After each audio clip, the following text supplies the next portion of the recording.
Hi everyone. Today we're going to show you how to actively read using annotations. Before we get started, let's review a couple of key terms. The first one is active reading. Active reading is when we look at a text in a critical and deep way. We engage with that text before, during, and after we're reading.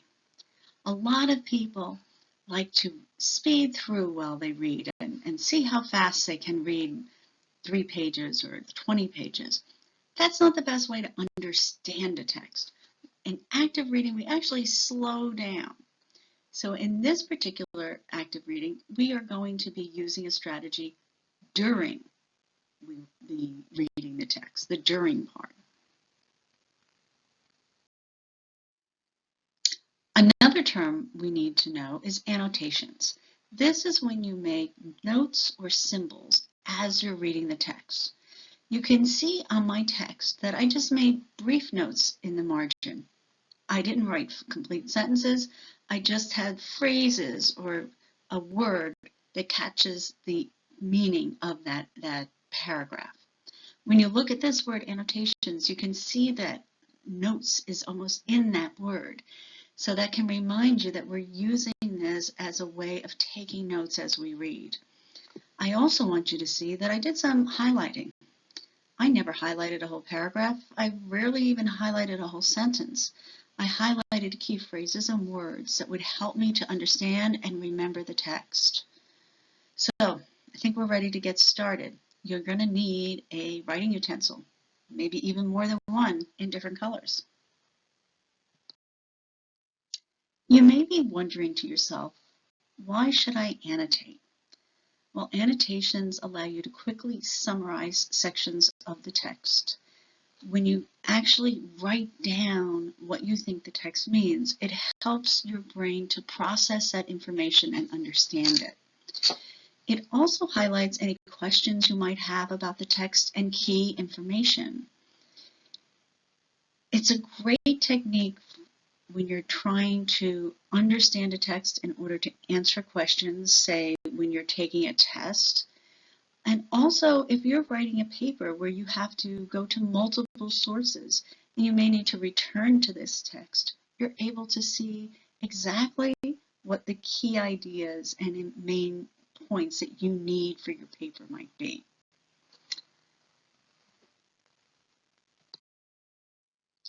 So headlines are typically found at the top of an article or a newspaper and will give you the gist or the basic idea or nature of the article.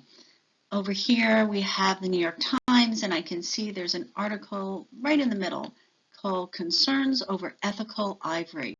And I'm sure that article is going to be about ivory tusks from endangered species and what are the moral implications of using or having or owning that ivory. So when you're using this headline technique, I want you to remember your headline should only be 3, 4, 5 words. It's a summary of what you're reading. You should put the headline right next to the part of the paragraph where you're reading. That way, if you need to go in for more details, you know exactly where to look. And if you're reading a longer paragraph or a paragraph that's particularly meaty, you might need to have more than one headline. So on the next slide, I'm going to show you how I use headlines to make annotations when I read. In this next paragraph, I'm going to read about the boxfish and I'm going to headline each paragraph. When I headline the paragraph, it allows me to build my comprehension and metacognitive development about what I read. It also helps me to find key information quickly if I need to return to the reading. Now, we talk about a lot of different strategies we use when we actively read, and I'm specifically going to be using headline, but see if you can pick up on a couple of other strategies I use to help me understand this reading. Wow, look at that fish. He really is unusual looking.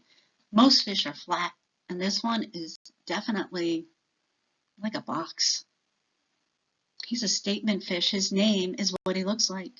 The yellow boxfish does not look nimble. Squat and rectangular, it resembles a plastic storage bin with fins. Even its coloring suggests clumsiness. Juveniles are hard-hat yellow with black spots, as if to say, coming through. Well, that inspired me to write down my headline, Boxfish Making an Entrance. It's a statement fish. You see, I wrote the headlines right next to that paragraph, and I even highlighted in the same color as my pen was for writing the headline. But on a coral reef, you'll find these cuboid creatures. Cuboid. Never seen that word before, but it kind of reminds me of the word cube. And when I look at that yellow boxfish, he looks like a yellow cube. Oh, it must mean a creature that looks like a cube. This creature is darting in and out of tight spaces, snatching shrimp from crevices and cornering like a BMX champ. The combination of their body plan and swimming style really boggles the mind, said Pim Bout, a doctoral candidate at Wageningen University in the Netherlands. So I use that statement about cornering like BMX champs for my headlines, BMX champs of the sea. It gets a real visual image for me when I read it.